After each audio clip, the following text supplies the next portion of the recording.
Ron, thanks for the kind introduction and welcome to the conference. The topic of today's panel is to really look at the role of these new digital technologies like AI, quantum, 5G, and what this means in terms of great power competition, and for the purpose of this conference, how they impact us in terms of cyberspace. I think the intent is to look at this both from the opportunities with 5G, AI, quantum, but also the downsides. What does this mean in terms of the risk, new tools in cyberspace for the adversaries to attack and to take advantage of us. Today, I'm just joined in the discussion by Beth Meinert, who's the Vice President and Director for Center of Government Effectiveness and Modernization at MITRE Corporation. Dr. Frank Gavin, he's the Director of the Henry Kissinger Center for Global Affairs at Johns Hopkins School of Advanced International Studies. And Brian Murphy, founder and CEO of ReliaQuest, a leader, provider of security model management for some of the largest, most recognizable companies in the United States. I think we're fortunate because what we really wanted is a group of panelists who could both look at this kind of historically with Frank's background, talk about what's going on today with Brian's background, and then obviously how do we think about the future? What does that mean in terms of these technologies? What's the maturation of them? What does that look like in terms of adoption? How real is this stuff, right? And I think, and Beth will pick that up. So I'll provide a little bit of context. And what I want to do is kind of open up to each panelist to kind of provide their perspective. And then I want to kind of wrap this thing up at the end with, okay, given those perspectives, given the way we're thinking about this, how should policymakers be thinking about these technologies? What should they be doing both in terms of driving adoption, but also in terms of protecting the U.S. National security interests in terms of IP, making sure that we don't have supply chain issues, et cetera. So I'm really excited to look forward to the panelists' insights as we go forward on this. So a quick reference as we get started on this. If you watch the news, read the newspapers, it's almost impossible not to hear this discussion about great power conflict between U.S. and China, whether that's overrated, it's misappropriated. It's kind of the theme that's going on now. And at the center of this theme is technology. So the Huawei discussions over the last 2-3 years of the U.S. blocking Huawei from the United States, blocking chip manufacturers from supplying Huawei, putting pressure on our allies to get them to not adopt Huawei technologies. So technology has been at the center of not only our domestic technology policy, but international policy. Couple this with the rollout of things like 5G and the concerns over spectrum and the threats associated with 5G, since 5G represents the intersection of the digital and physical world. So now cyberspace goes from just losing data or disrupting your operations to really causing really safety and loss of life potential. So 5G is kind of at the center of a lot of this. And then recently, Eric Schmidt, ex-CEO of Google, released his AI Commission report on the criticality of AI in great power competition. So the theme around great power is largely the theme of technology and technology leadership. And what I'm interested in hearing from the panelists is how should we think about this historically? What are we seeing in the here and now? This stuff is real. We're seeing things like deep fakes driven by AI. This having a real impact on not only our political system, but also some of our economic system. And then what can we expect going forward? So with that, I'm going to kind of ask Frank to provide a little bit of historical perspective. Frank has been doing a lot of work around technology, geopolitics, and thinking about that. And it reminds me of the old quote by Mark Twain, that history doesn't repeat itself, but sure does rhyme. And I'm curious to see the applicability or not of history to this current problem. Frank? Well, thank you, Patrick, and it's a real honor to be on such a distinguished panel about such important questions. And again, I'll take the historical perspective, and I'll make 5 brief points. The first is that the greatest policy challenge anyone faces, any decision maker faces, is trying to make sense of things in real time. Right? This is always a constant issue, and technology only exacerbates this problem in that we see profound change everywhere. But trying to make sense of whether this is change that's destabilizing, stabilizing, for the better good, for the worse, this is always a great challenge. And one of the first instances that we have to try to understand this is to look to the past. As a historian, in one sense, I am very supportive of that. History can be mined for all sorts of lessons. But as a historian, I'm also very wary of misusing lessons from the past. And I think with the technology story and its effect on great power political competition, there's as much benefit that we can get from the past, and there's also great dangers, and I'll talk about that. Second point I would make is I was thinking about what were other examples when we had transformative technological changes that altered the international system. And two examples in the last couple of centuries came to mind, and I think they're sort of instructive to at least debate and discuss whether the emergence of these new digital technologies mirror those effects. The first was in the middle and late 19th century, you had a conflation of three different technologies that came together. Steam-powered ships, the telegram, and of course railroads. And these came together in a synergy that had profound and extraordinary impacts on the ability, particularly of European countries, to deliver kinetic power abroad and really transform the geopolitical situation in the world. And it did it in two ways. The first is that for the European powers, it provided them with an asymmetric advantage that allowed them to project power thousands of miles away and actually to conquer and rule over vast territories with vast populations with historically unprecedented ease. And the sort of imperialism obviously had been European imperialism. It started in, as early as the 16th and 17th century.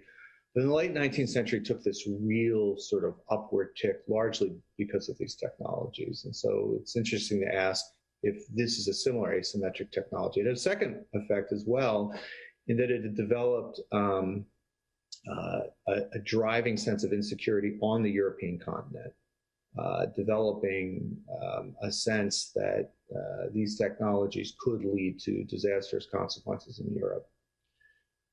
So this is obviously one model, and it's obviously a particularly worrisome model. The second model I thought of is, of course, the nuclear revolution, the development of first atomic weapons and then thermonuclear weapons after the Second World War, and which had profound transformative effects on the international system. Effects, by the way, which we're still dealing with, even though we don't talk about, right? As someone who worries about more than anything, thermonuclear weapons, even though nuclear weapons are very old technology, there's still the technology that can bring an end to life on the planet as we know it to a far greater degree than any of the technologies we're talking about today. And that had profound consequences, although somewhat counterintuitive consequences, in that it made total war pretty much unimaginable. There was very soon the international system came around to a recognition that there was no political goal that was worth the risks that were entailed by the use of thermonuclear weapons. And so ironically and quite unexpectedly, what you had was the disappearance of great power war. Didn't mean that great power political competition went away. It just transformed itself in a much different way. The competition between the Soviet Union and the United States took place in other ways. And probably there's an interesting argument about this as early as after the Cuban Missile Crisis. And there's some evidence even earlier. Both sides realized that the use of nuclear weapons was inconceivable and that the competition had to take place in another way.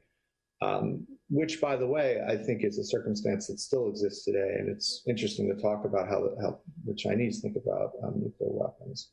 So you want to ask yourself, is today's technological change similar or different than those? And I would say two things about that.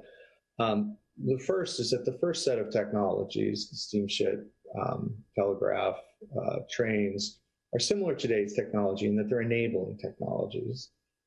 They're not kinetic in and of themselves, right? Nobody uses cyber in the same way that nobody uses a telegram to shoot somebody, right? They have to be married to actually kinetic offensive military technologies in some ways to be the grave danger that we all worry about, right? I mean, to be honest, like, at the end of the day, I don't like foreign powers stealing my identity, but I'm a historian. What I worry about is the kind of things like World War I and World War II, which killed tens of millions of people, right? That's my focus.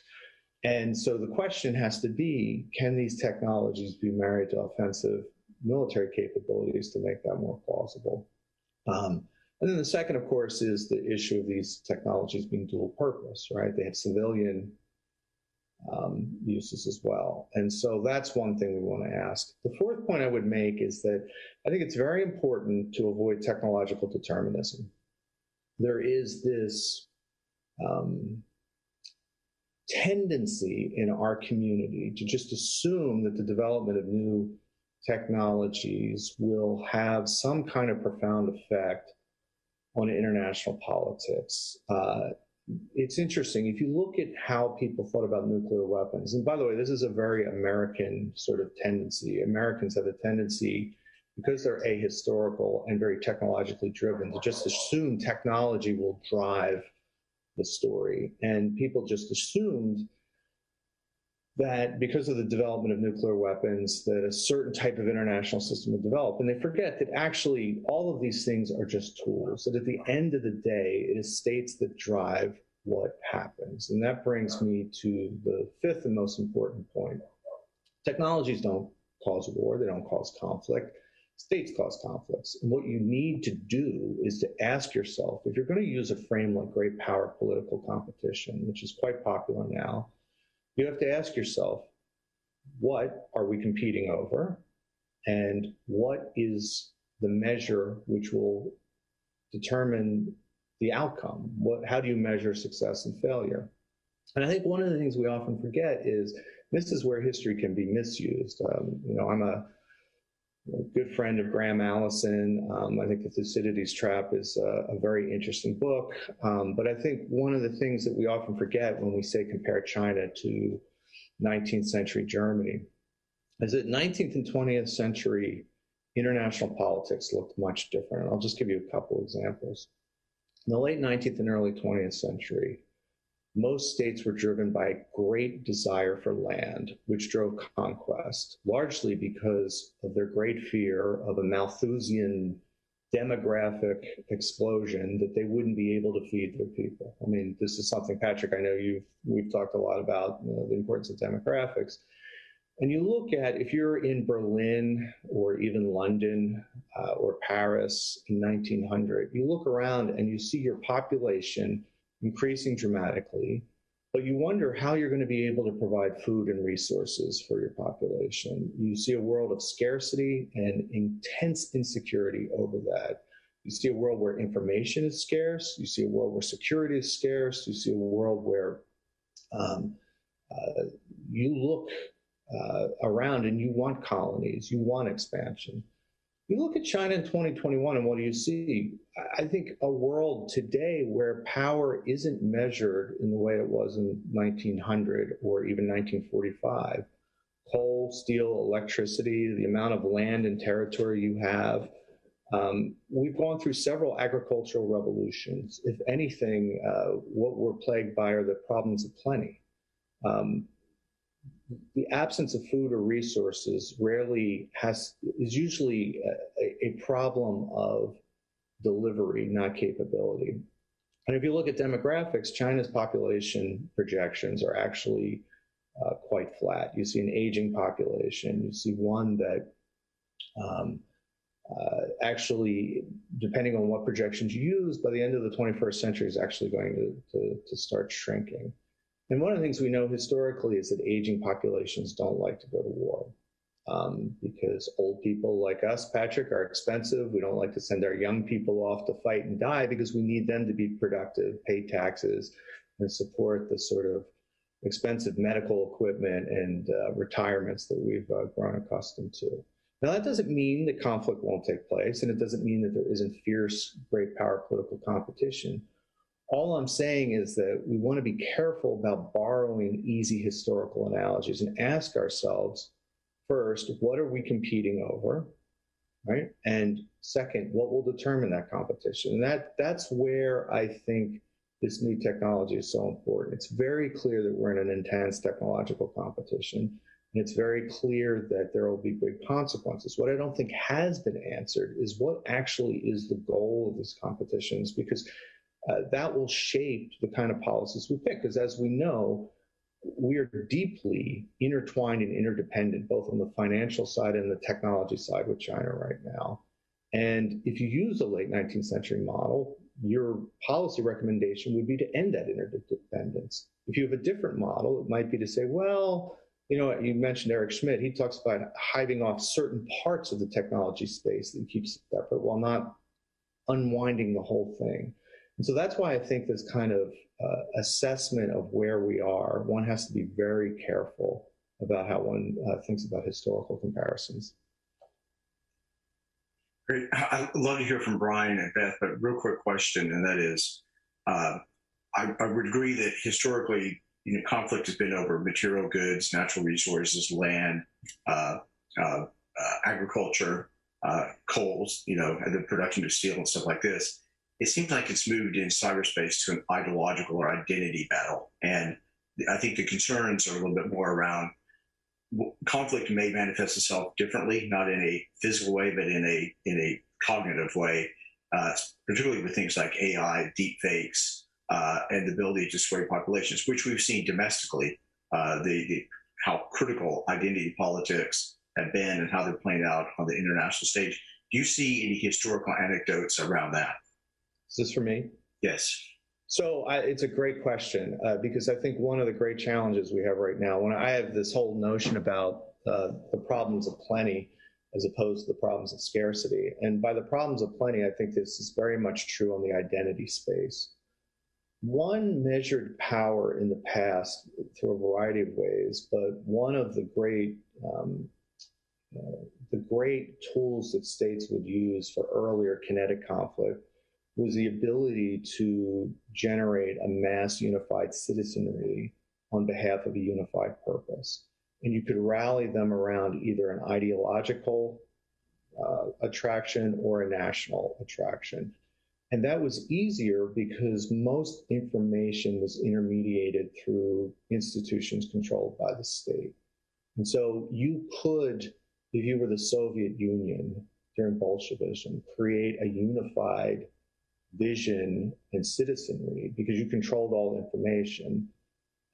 One of the things that I think is so interesting and challenging now is that we have the opposite problem, right? The proliferation of information sources that are no longer intermediated through any centralizing power. On one sense, you would think that was a good thing, right? If you talk to the tech people 15 years ago, this is the John Stuart Mill vision of ideas competing with each other.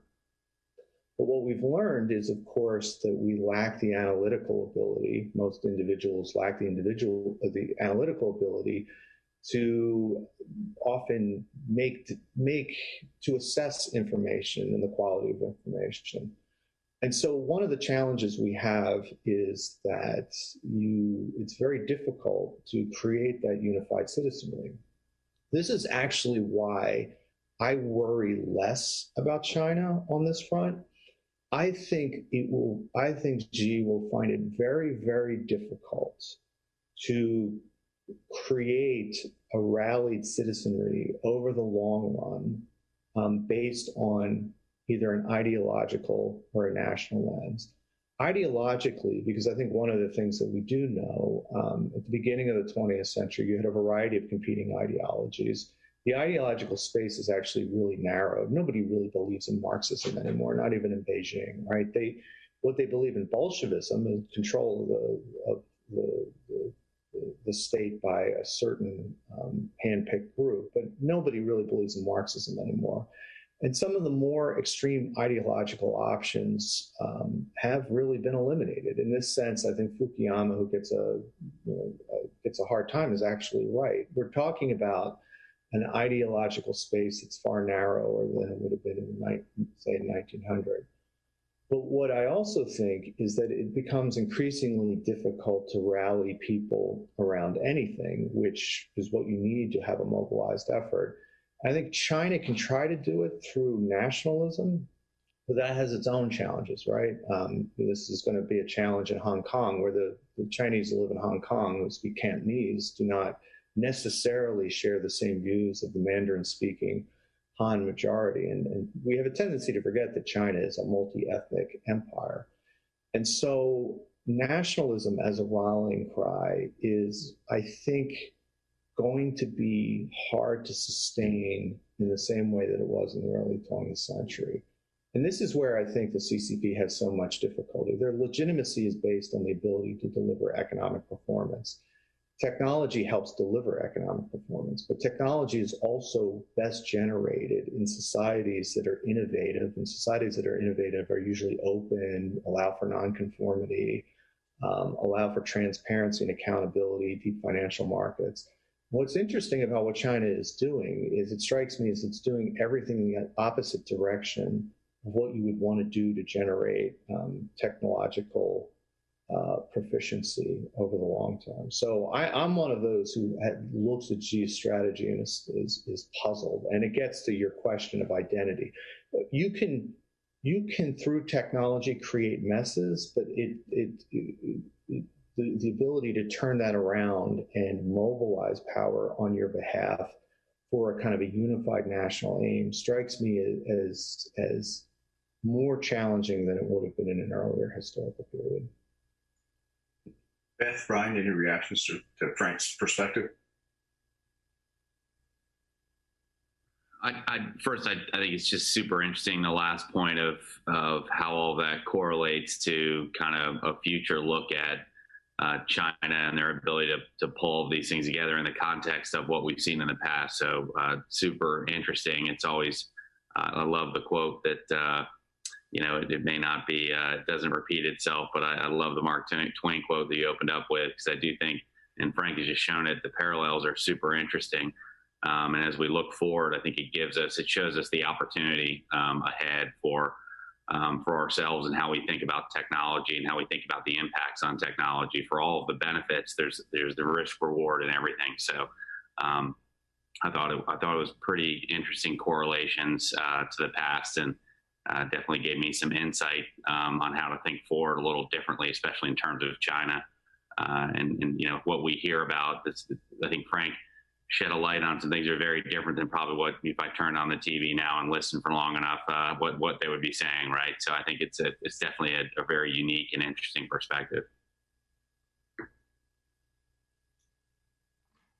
Yeah, I too found the discussion super interesting. It's amazing when you how much I feel like I have in common with all my panelists, even though we were selected at random.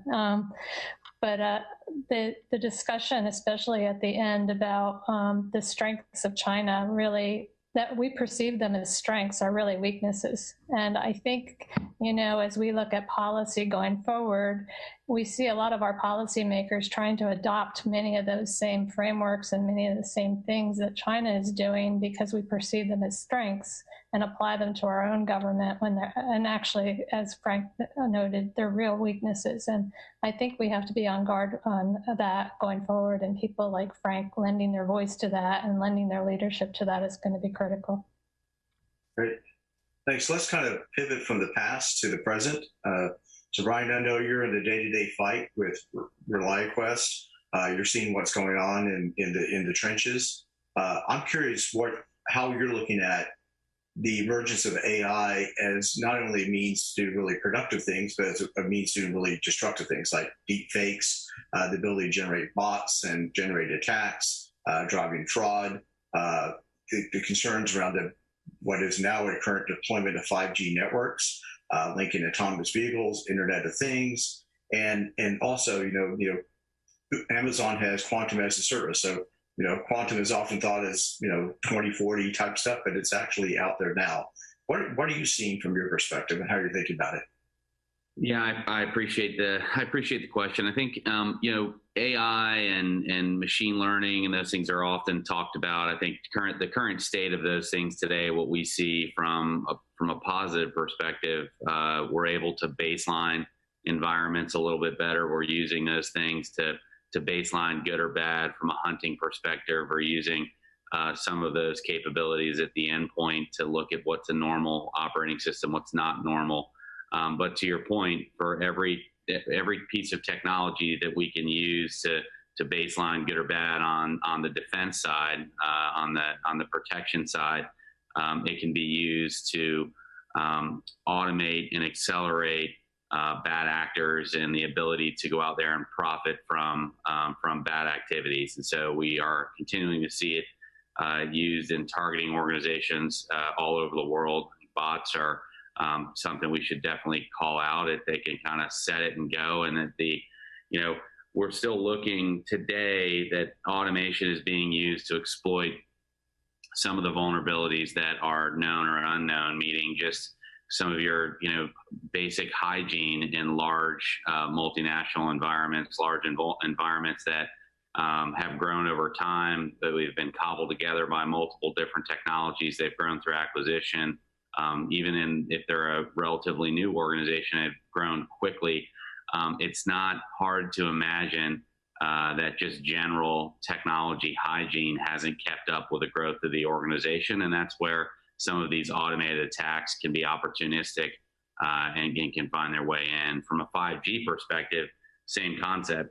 That's just allowing more devices, more endpoints, more accessibility at higher speed and higher rates. And so while it allows us to perform our jobs and deliver services and goods and technology to the community and the world faster, it also affords an easier way for people to gain access into some of those environments and to act in a way that wasn't intended. And so to me, it's if you kind of go back, maybe a bad analogy, it's almost like the radar guns that were used in police cars and the radar detectors, right? And so we have to continue to make sure that the radar detectors are moving as fast as the radar guns and vice versa. And that's how we really view AI and machine learning. I'll say from an industry perspective in cybersecurity, it's talked about more than it's used. And so you have to really question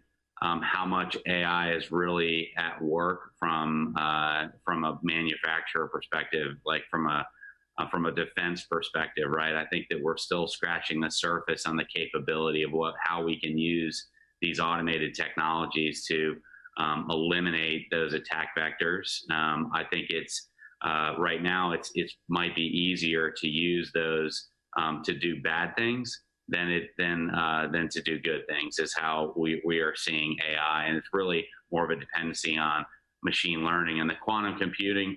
Super interesting. You read about the Amazon offerings, and I still think that we're in a research capacity in quantum computing. I think it's really interesting from an encryption perspective and from national governments and agencies looking at that and how it can be used. But from a day-to-day application, especially in a commercial environment, it's out there, but we're not seeing it used daily.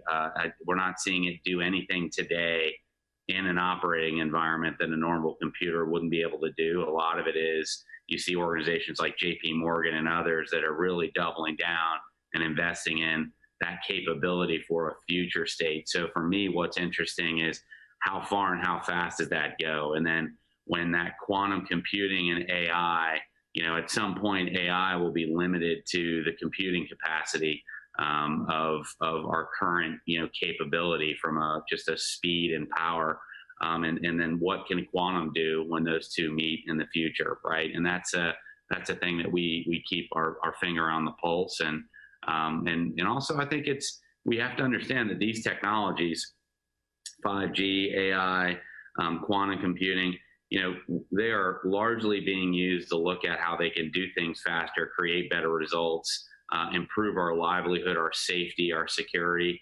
And we have to accept that for all of that good, there's going to be bad that comes with it. And I think that in 2021, better than any other time in our history, there's an appreciation and understanding of the importance of defending ourselves and defending our data and our information. And cybersecurity is known by all and understood. It may not be understood in depth, but just a walking around person would understand, cybersecurity and the need to protect data.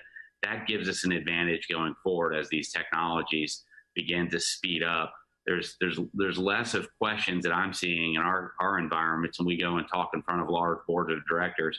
There's no one anymore like, wait, we don't need that cyber stuff, right? And so we're finally giving the cybersecurity professional and that defender, we're giving them a seat at the table before the projects kick off, before the new technology is adopted. And so the earlier we can be involved in some of these conversations, the more likely we are to keep the bad out and enable the good. And I think we're in a really exciting time in cybersecurity because people understand, appreciate, and they want the presence of the talented industry that we have here, professionals. And I think, that's you're starting to see more and more students be interested in it earlier. Our programs and elementary schools and middle schools and high schools, it's amazing how fast these students are learning. And I'm very bullish about our ability to protect the good intentions of some of these technologies in quantum and 5G. And, I feel pretty bullish about it. So, Brian, what's your perspective when I think about some current attacks that have been happening? I look at the opium data breach, some of the attacks on the genetic databases, the Ancestry.coms and stuff like this that are often attributed to the Chinese with a desire of gathering all this encrypted data, anticipating quantum decryption so they can open up all that data for whatever future use they may have. Are you seeing that type of stuff? Does that resonate with what you're actually seeing in here now and the way people are talking about this? It does. I'd say that the majority of what we still see out there, you're definitely seeing a ton of nation state activity and opportunistic trying to take IP and take those records. I think that, I've read the reports and seen all the research like you have around some of the taking of genetic information and pulling that together and how that could be used and potentially weaponized in the future. I'd say the day-to-day noise is largely still for-profit activity in cybersecurity. How do I profit off of this? How do I make money? How do I fund these organizations? And so it really does come down to, I think in the case of China, there's investment in the future, and let's have some patience and put this data on the shelf and hope one day we're able to use technology to decrypt it and leverage it for some use. But I'd say the average criminal organization probably doesn't have a large R&D budget, right? And so that patience doesn't exist. I think they're more opportunistic. And so most of the attacks that we see and most of the vulnerabilities that we see or breaches that we see are still largely driven by poor hygiene and just environments that weren't secured properly, or in some cases, the organization didn't even know were out there. They were acquired. It was part of an acquisition. So I still think that basic hygiene, that basic rigor around understanding your environment and getting the budget and the support to go and secure that organization. We don't ever question, and especially corporate America, we would never go into our CFO and make that CFO decide between filing our tax return as a company or getting an audit done. We would never make them, hey, you decide, we only have budget for one. What do you think is most important for the company? But in cybersecurity, we often put our leaders in this difficult position of saying, you have this budget, you either secure the endpoint or, secure our multi-cloud or, but this is the limitation of your budget, right? And I think what we are seeing is we continue to see breaches and damage being done to our enterprises because of that difficult position our security leaders are being put in, of just making a choice around budget. So it really comes back to data classification, knowing what's important, knowing where that is, and making sure that we can secure that. We don't know how long it's going to take, and if China's aggregating all this information, how long it's going to take for them to crack that encryption. But we need to be thinking about that now. And I think you see a lot of blockchain studies and a lot of, quantum research around, increasing the rate and the pace of encryption and modernizing the concept of encryption and identity protection. From my perspective, being the CEO and the founder of a large, fast-growing company, I worry about deep fakes. I worry about just some of the things that old chain letters used to do, how we're able to use AI now and simulate, simulate a leader saying something that wasn't that leader, and that can cause massive damage very quickly. And in this world we live in of a 10-second soundbite can really move the needle in a lot of ways. And so I'm seeing more organizations worried about that and thinking about those things. I don't hear them talking about quantum computing a lot and encryption. I think they're in the fight today. The reality is I know what I need to defend. It's not all that sophisticated. I just need the budget and the time and the visibility and the context that my organization is growing and it has to continue to do the job of whatever it does, right? And so that's kind of, I still think we're in the middle of getting our arms around it, but we do understand cyber more than we ever have in our past. Beth, Frank, any kind of reactions to Brian's perspective? I'm hearing a lot of optimism, both from Frank and from Brian, which is good. Any pessimists in the group? I can double down on the optimism.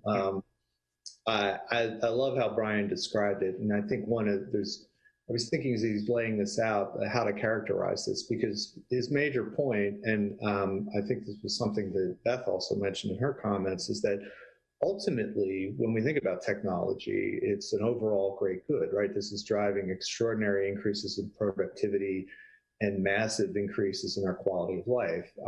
As this last year has showed, I often think if we had had a similar pandemic even 10 years ago, how much more difficult and challenging it would have been on any number of sides, and that even in the last 10 years, the ability to cope with the tragedy of the last year is largely a factor of extraordinary changes in technology. And I think he's got it exactly right. It's like, how do you balance that good with the bad? And I think when I think about this from the theme of the panel, great power political competition, there's obviously always bad actors. And I would the way I kind of roughly categorize it, the first question you ask, is it a state actor or a non-state actor, right? And my guess is, and I would love to hear from Brian and Beth about this, but my guess is that a lot of the malfeasance is often non-state actors at this point. As for the very points that Brian made, their ability to really they can cause mischief. But again, if we're worried about great power political competition, can they generate the kind of disruption that we're really worried about? Then when you get to the state actor, I would put it in sort of three categories. The first category, and it strikes me, again, I would be very interested in hearing your all view on this, but is under the category of good old-fashioned industrial espionage, right? And this is nothing new. My favorite story on this is that the French intelligence used to, after an Air France flight from New York, they would go in first class and go through the trash and find all the stuff that had put there from American executives, right? We know that nobody in the last century has been engaged in more industrial espionage against the U.S. than probably our allies, right? And so that's normal. That's just sort of the rough play of capitalism. So one has to figure out what percentage of this is just stealing IP. The second is the destabilizing democracy element that you mentioned, Patrick. And my sense, talking to people in the know, that this is Russia's game, right? And they're worse than we think, and this is a real challenge. Russia is, in the great power political competition space, Russia's a gangster state. It's a sixth-rate power that has nuclear weapons and a lot of really bad cyber actors. And so trying to think about how to deal with that is important. They've been up to no good, but it's a particular unique problem. And I wouldn't say it's a great power problem. I think it's a gangster state problem. And then that brings to the third category, and that's those uses of technology that actually would be connected to military competition. And this is where China obviously is the key actor, right? As we know, the last week we've heard a ton of buzz about whatever is going on in the Taiwan Straits, right? There's been a lot of signals. This is a very scary situation. And this is where I think the emerging new technologies married to kinetic offensive force is really the big question. And that, to me, is where asking some of the big important questions are. I would just add, my sense is that at least on the first two, China has some interest in perhaps not behaving like Russia. My sense is from people in the know on the sort of destabilizing democracy part, China flirted, looked around, but at the end of the day, they're very vulnerable and exposed. They have an enormous economy and political system based on technology, and they've got some interest in developing norms and rules of the road in a way that, say, a Russia and an Iran and North Korea don't. So that's sort of that's kind of my rough cut. I'd be interested in if that's totally wrong and what Beth and Brian think of that cut. No, I totally agree with everything you said. It's, you know, I think the other thing that Brian brought up about the budget and the trades that executives are forced to make, you know, between capabilities and cyber protection, you know, are very, very real. And many times our policies and solution sets are unaffordable, so they end up being stuck in a really bad place where you know, it's almost becomes an unfair trade space. And, you know, I really think of hospitals in particular because, you know, if you look at normal rules of war, medical facilities would be off limits. But in cyber, they're probably the most fair game out there. And with tremendous risk to the patients inside and very little attribution that's been able to be taken on it. So, you know, I really think, you know, as much as it's about being able to look at the military and the DoD side, unfortunately, the threat, and because it includes criminal actors with financial aims, that they're always going to target those low defended, you know, the unhardened places that don't have the resources and the technology to defend themselves and for the easy dollars. I think it's a great point, and I think to Frank, to your point, it almost begs the question at some level, the United States and China, because of all of the opportunity in capitalism and technology and the growth of our own countries, we're probably in some ways more aligned against those gangster and disruptors than we are in opposition with each other. We both have the same thing to protect, and that's the good of our economies are more important than some of those underlying disruptors. And so it's interesting to think about how this plays out as both societies continue to grow and prosper through technology and opportunity. Do they start to align more against those that seek to disrupt it and knock us off plane and knock us off course because they have a financial interest in us being, you know, being healthy? The other thing that's interesting is from an espionage perspective, I love that comment.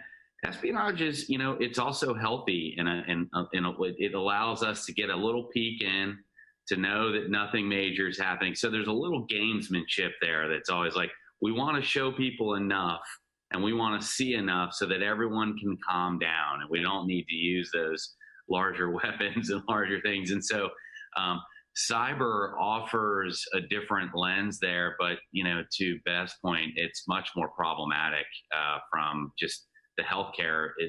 That resonates with me, and just looking at a lot of our organizations that we work with during a pandemic, attacks on healthcare providers were up some 500% from what we saw. And that's the tragic side of this, with a kind of nameless and faceless enemy launching these automated attacks. That's the side that I think the world is going to have to come together to beat those down. So all really interesting points.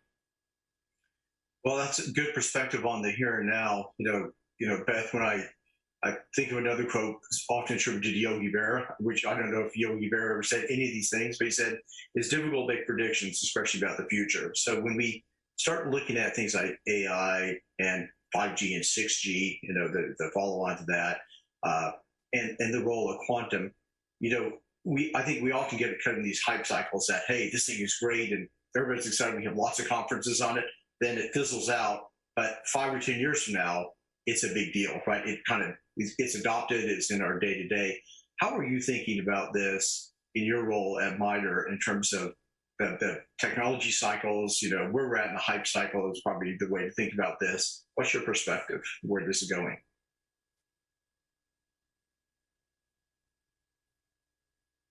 You're on mute. That, I think, is going to be the most famous quote from this era. You're on mute.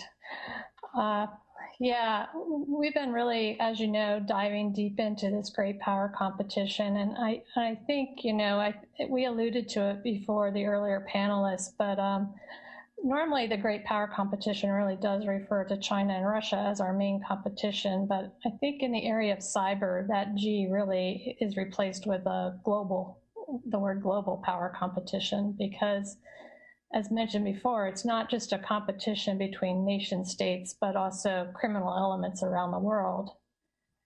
It's also an area that doesn't lend itself to easy metrics to judge our leadership. You know, how do we judge our leadership in an area given that this set of world players just operate with such a disparate set of rules of engagement? And, you know, the discussion we just had about hospitals is just one of them. And when you look at what leadership means in maybe our public perception, it's probably largely based on our nation's ability to protect our systems, our data, in a world where everything is or will be connected. So when I thought about US leadership across the technological horizon, I did tend to think of the Gartner hype cycle as a reference framework.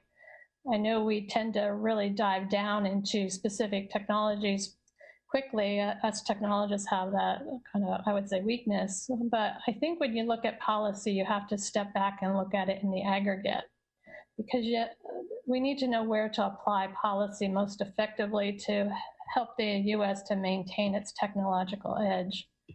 And I'm sure most of you are familiar with the Gartner hype cycle with its 5 overlapping stages in technological life. But it starts with that technology trigger when a technology is conceptualized, followed by that spurred interest leading up to that peak of inflated expectations, followed by that trough of disillusionment, lots of times referred to as the valley of death.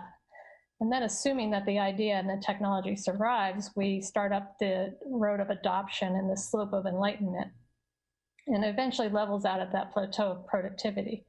And I think the interesting thing is, depending on the technology, different things take different amounts of time to make it through that life cycle. So sometimes, you know, when you think about the 5 to 10 year life cycle, that might be very true with something that's very software intensive.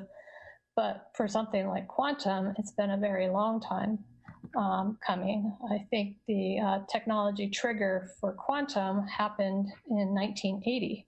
So now we're here 40 years later, and it's now available under limited use, you could say, available on the cloud through Amazon. But I think when you start looking at this cycle and you start figuring out if we put our GPC goggles on, you know, where should the government engage during these phases to help enable US leadership? And, you know, since I'm talking about looking at the future, I tended to focus on the research part of that, because that is the pipeline for everything that follows. If we don't invest in the research, there's no chance that we're going to have things that are going to make it through that hype cycle and be available to be adopted later on. There's been a lot of focus on that side of the curve from a foreign influence perspective with some of the publicized arrests over the last couple of years. And when you look at the main players during this phase, it's primarily academia and industry, supported in some part by government grants and research investments. And I think one of the key challenges in this phase is the dichotomy between the normal collaborative process and how research evolves in protecting our intellectual property. If you're in academia, basic research is not done under a government grant. It's not usually considered IP. Where in industry and government, where they're seeking a competitive edge, it's viewed differently. And universities get their competitive edge through their reputation, and that reputation is gained through discovery and publishing, and being able to attract the best students and staff. which then enables you to be in a better position to get more grants, support more research, and ultimately a better university ranking.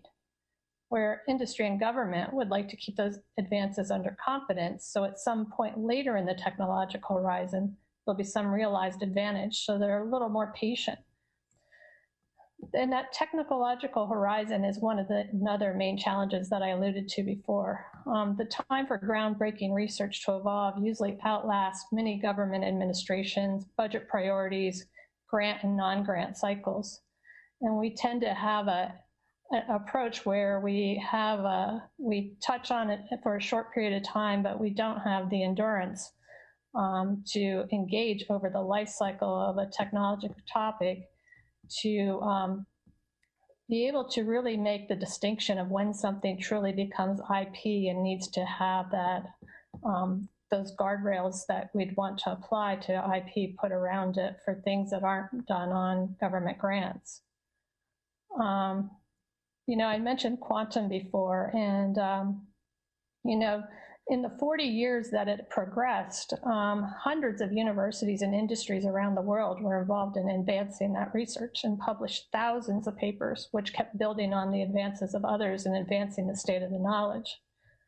And in the case of quantum, that concept was put forth by an American scientist, but there's many, many other game-changing research that's discovered and developed by non-US citizens in our university. And as Frank discussed, many of these technologies are enabling or dual-use technologies, so the US doesn't have exclusivity on those. So when you look at the government roles in this phase, it's primarily the funding to public education, it's the identification of research interest areas and needs, it's the grant funding and administration, and then there's this policy related to visas and intellectual property. And when we think about the cyber domain in the future, a main component of that is what we invest in that future today. And when you look at the investments by the government, if we don't continue to lead in education and research, it's going to be much harder to catch up in the later stages. And it's true, many things are going to fall in that valley of death, but it's just pure math that the more inventions that we have coming from a vibrant education and research environment, statistically, more will make it through to adoption. There's the added benefit from the phenomena of research, which triggers other research. And in the case of quantum, I think it was already mentioned earlier, the likelihood of passwords becoming obsolete has spurred new research and accelerated interest in quantum-proof passwords as like a new buzzword, which will probably accelerate adoption and evolution of multi-factor authentication. And although it's impossible to predict the future, I think the big things we need to invest in the future is things that address scale and speed. Our MITRE lead for cyber research describes scale as this. It's a world where everything is connected, you can work from anywhere, trust nothing, there's a global power competition, and then there's the human layer. And our need to and desire to connect for convenience and performance have scaled the number of devices needing protection to a point beyond almost comprehension. I mean, if you've ever inventoried how many things that you've connected to or have access through your own smartphone, your home locks, your alarm system, your watch, your remote speakers, your TV streaming service, your bank, this list goes on and on and on. And that's just for one individual, and that's without 5G or 7G. So as Frank states, it's the problem of the plenty. Each of our environments have hundreds and thousands of connections, and it's that scale that really makes the investment in artificial intelligence and machine learning focused on cyber even more important. At that scale, there's no other way to detect vulnerabilities, anomalies, and most importantly, automatically take appropriate action at machine speed. Unfortunately, I think due to the complexities of our environment, our policies tend to be an axe when we need a scalpel.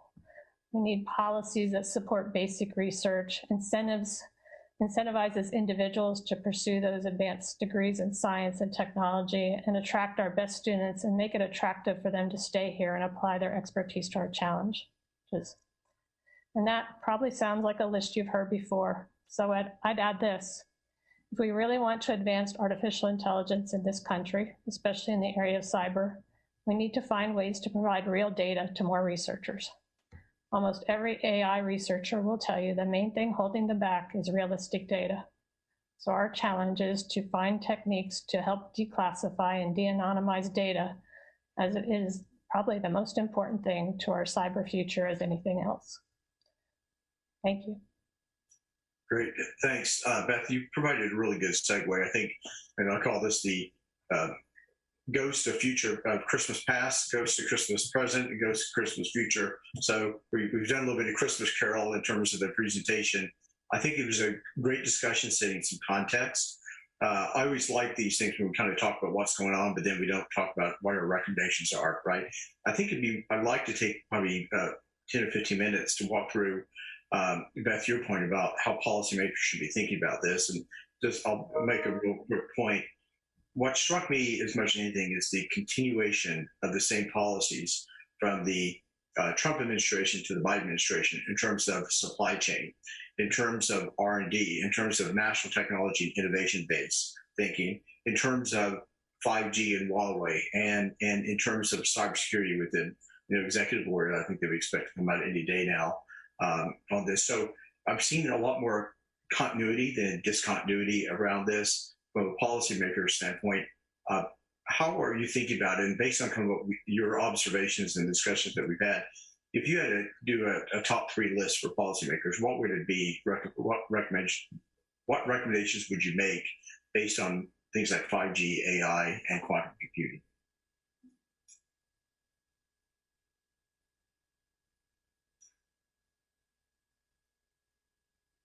Back to mute. I do think the data is going to be tremendously important. I think we've already taken actions in the 5G area and in some of these other areas that have enabled us to kind of maintain an edge for a while. We need to continue to invest in resilience because of the way the threat is willing to attack, not our hardened targets, but the unhardened targets.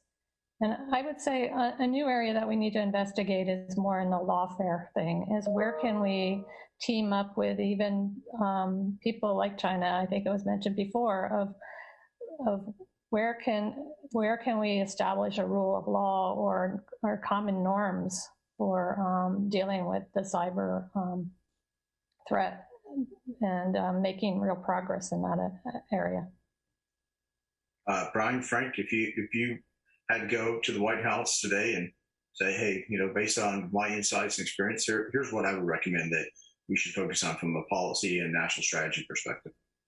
From my perspective, and is we cannot do anything that limits innovation.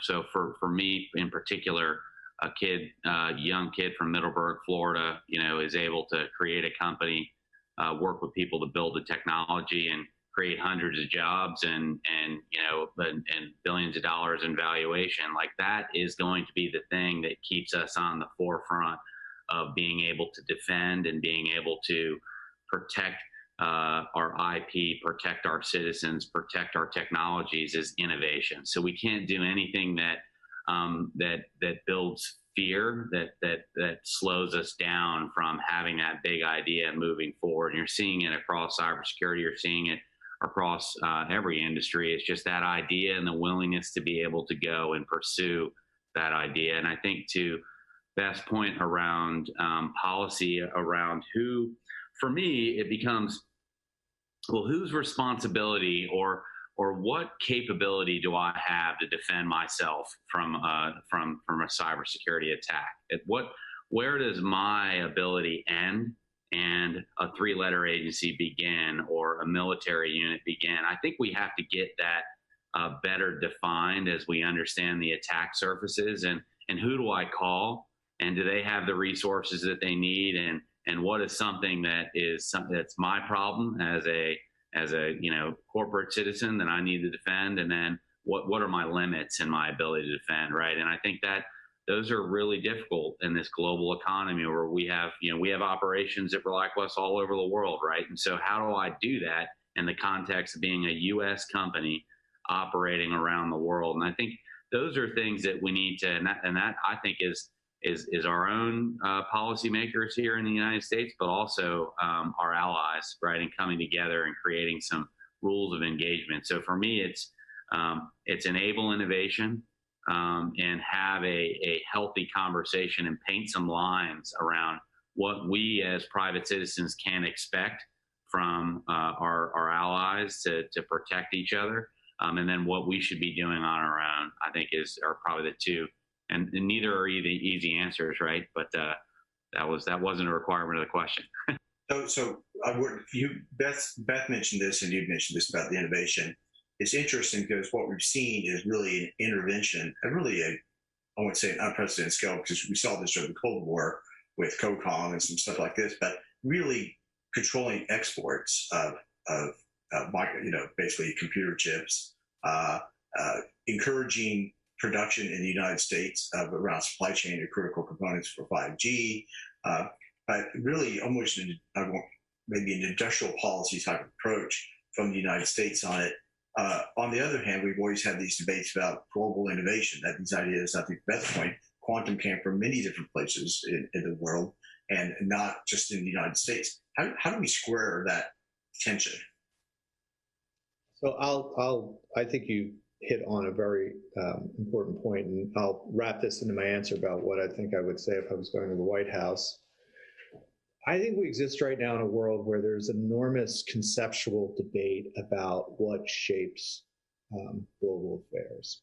And it's a very binary distinction. You can hear it in the discussion we've had today. On the one hand, there's this lens of great power political competition, which is a sort of a traditional realpolitik, zero-sum model of nation states competing against each other in a traditional fashion. And then on the other hand, we exist in this world which I think Beth and Brian described really nicely, of extraordinary interdependence. And I think there's been a debate, obviously, since the end of the Cold War about which world would actually shape things. And I don't think we've really had this moment of clarity.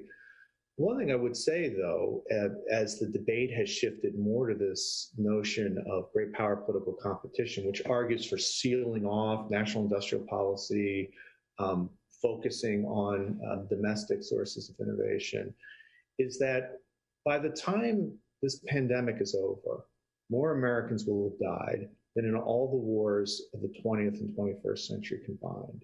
That is a transnational problem, and it's only the tip of the iceberg of the kind of global challenges the U.S. and the world is going to face. When you think about the problems in this space of technology, when you think about the problems that might be generated by climate, I think one of the things I would ask the White House to think about is you've got these two different conceptual lenses of understanding what matters in the world, and they actually are at odds with each other.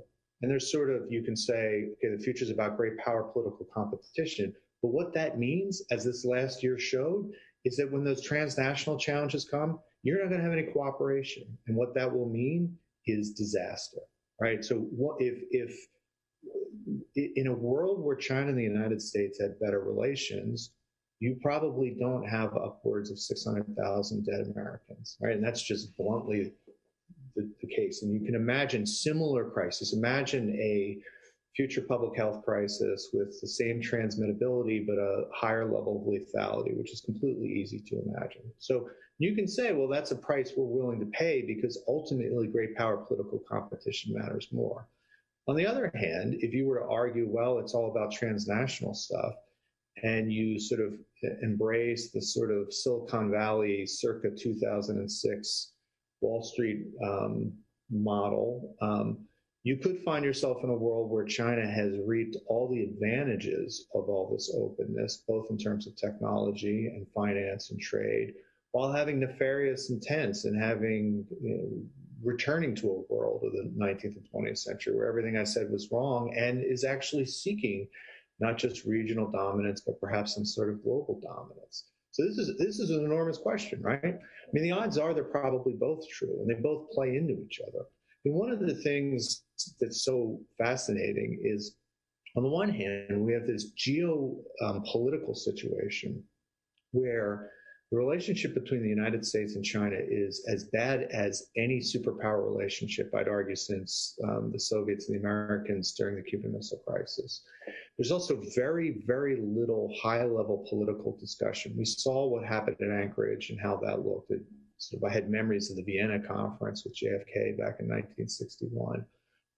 There's almost, you talked to him, there's very, very little in the way of track 2, track 1.5.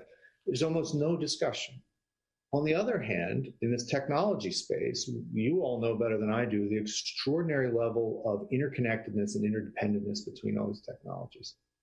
On the finance side, it's even more so. I mean, if you look at the level of, we live in a dollar-based system where the Chinese and the Americans sort of work together implicitly. Their two central banks work together. You look at, I heard a great talk yesterday by Adam Tooze, who talked about the Washington consensus being replaced by the Wall Street consensus. Despite this geopolitical and technological pessimism, the level of American money going into China from Wall Street right now has not abated, and in fact has increased. And you have to ask yourself, okay, well, what's going on? You've got these, if you were to view this from a financial and economic lens, you'd have one story, a technology lens, another story, and a geopolitical lens, a completely different story. The responsibility of the White House is to figure out how to bring all these together, right? And where is it to recognize America's geopolitical interests and what policies that demands, while also recognizing we don't live in 1914 or 1950, and the great threats to Americans in the decades to come are probably less from the kind of military sphere that we're traditionally worried about, but the kind of things we've seen in the last year, where 600,000 Americans are dead because of a pandemic, and we're going to see more of that. And so, how to think about these competing conceptual lenses to bring it together in a way that actually makes sense of both, without being overly Fukuyama-esque and optimistic about interdependence, bringing salvation in the end of history, but without returning to some kind of dark sort of realpolitik world where states are all independently, decoupled. Because the reality is that's not what's happening. It's happening a little in the technology space, but not really. And it's certainly not happening in the financial space, where China and the United States are more joined together than they ever were. And so we have this kind of, conceptual uncertainty, and national policy has to wrestle with these hard questions and find the best balance to do it. So one question I would ask, and so when I think about the policymaker's dilemma, it kind of falls into three areas, right? I think, Frank, your point, this conceptual model, like how do you frame this and start asking good questions? The other is, how do you put a design together, a strategy and implementation plans, all the stuff you have to do? And three is, how do you execute on that, right? And I think what struck me is Brian's comment earlier about, who do I call, right? And I've been in this space, and I hate to admit it, since the mid-90s, right? So I've watched PDD 63 come out with critical infrastructure. I've watched Dick Clark's strategy in the early 2000s, part of CNCI, and I've watched this, each administration try to tackle it, but we still can't answer the basic question, who do I call, right?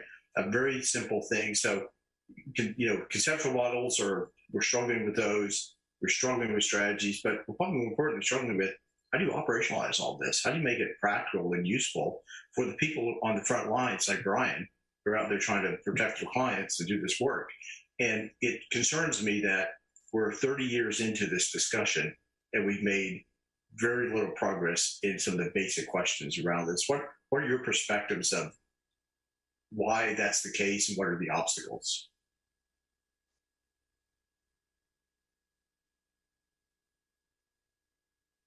I'm willing to take a stab at that if you want. Sure, go ahead. So you and I have talked often about what we call the 70s story. I think one of the problems is we're all creatures of Washington, D.C., and we think of ourselves, we think as national policy as being kind of, you think there's a problem in the world and you develop a national policy to confront it, and that either fails or succeeds. One of the great things about the 1970s, if you look at national policy, it was in disarray. You've got post-Vietnam, post-Watergate, you've got the sort of the malaise of Jimmy Carter. Nobody would have thought that the United States was in good shape to succeed in any way whatsoever. But as you know, you've heard me tell the California dreaming story, whether it's movies and television from Hollywood, whether it's the Great Stag's Leap test and beating French wines and showing Napa Valley's power, whether it's Silicon Valley and not just the technology, but the venture capital revolution, or even the shipping container revolution in Long Beach. And what that story indicated, and you can think of Alice Waters and reinventing food. You can think about comedy in LA. You can think about the rise of tolerance in the Castro in San Francisco in the 1970s. The point is that what makes America great is that, and this is something we've known that Tocqueville figured out, is not necessarily our national policies in our federal government. We actually, the secret sauce of America, I spent some time during the pandemic reading about the 1820s and 1830s. It's hard to find a less appealing president than Andrew Jackson, right? But at the time Andrew Jackson was president, in New York, they built the Erie Canal without any federal help. It was this public state initiative, and it was the cutting edge technology at the time.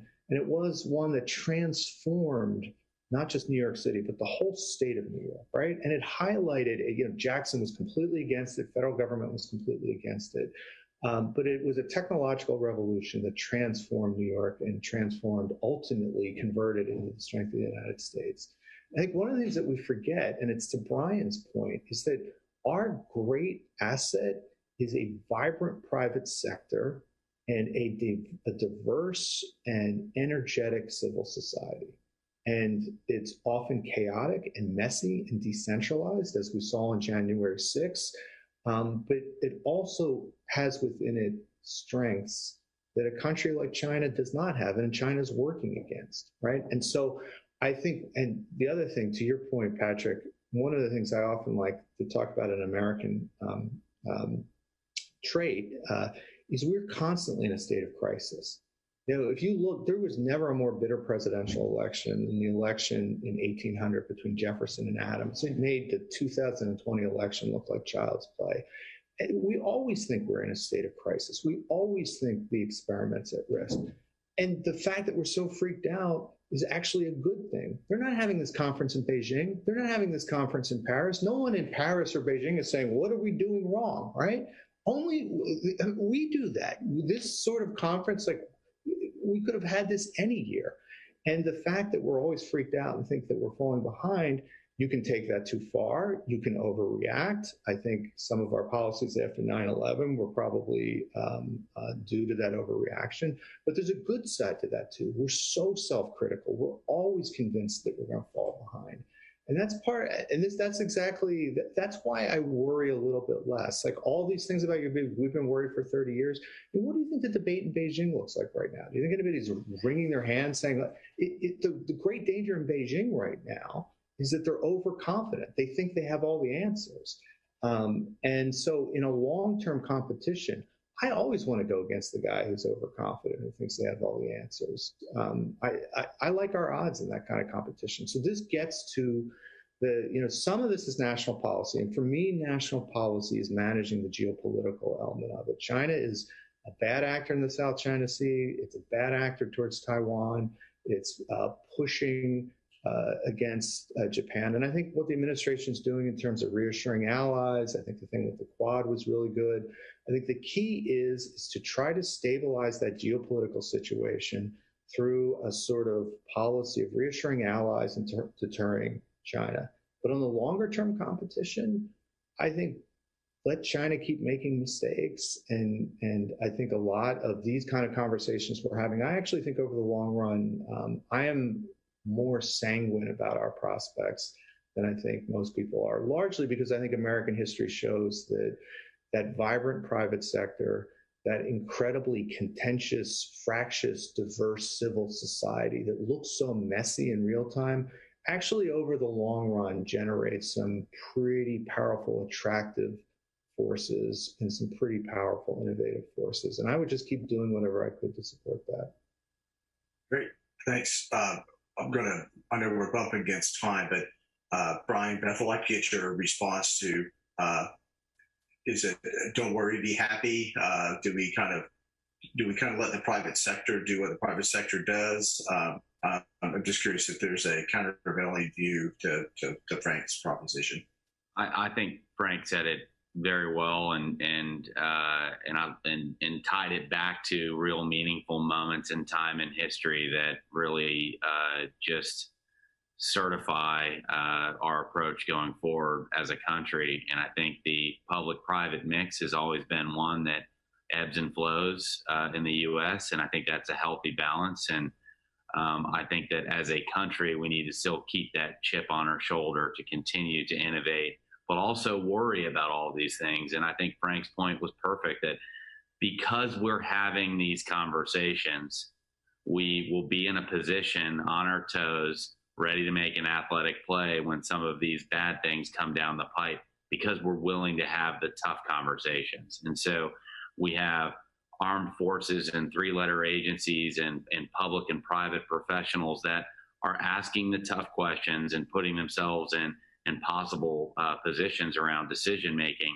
And because we're willing to do that, we'll be able to handle anything that comes down the pipe. And I think Frank said it so well. And I am an optimist, but I think you have to, but I'm also an operator, right? And so we have to look at the details in front of us and make decisions every day with the best information that we have.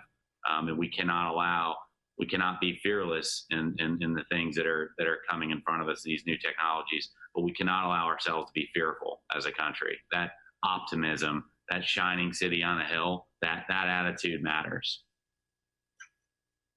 Beth, any ring of pessimism in your perspective on this? Unfortunately, you're not going to get me to be contrarian here. I'm totally on Brian and Frank's side here. I really believe that capitalism and our democratic process plays to our strengths, and is going to be, and it's something that we should keep reinforcing rather than stepping back from, because that is our strength. I think what Frank said about what does it mean to win? I think this idea of citizen-centric metrics where, what is the citizen getting in the end is something that we should really use as our basis of metrics and not just be focused on maybe just this idea of winning, but an idea of resilience and ability to do what Brian talked about before, is the American dream for any person anywhere to be able to invent something, start their own business and prosper. I mean, that's, I think, the key to our success going forward. Great. Well, this was an incredibly optimistic panel. I appreciate it. It's a good way as we kind of wrap up the conference.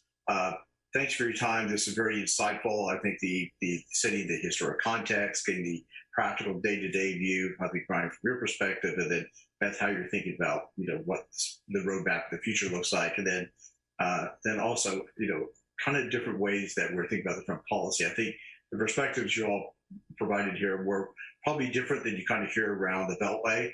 I think Frank made a really good point that sometimes a lot of us are so concentrated in this area, we just start to think that way all the time.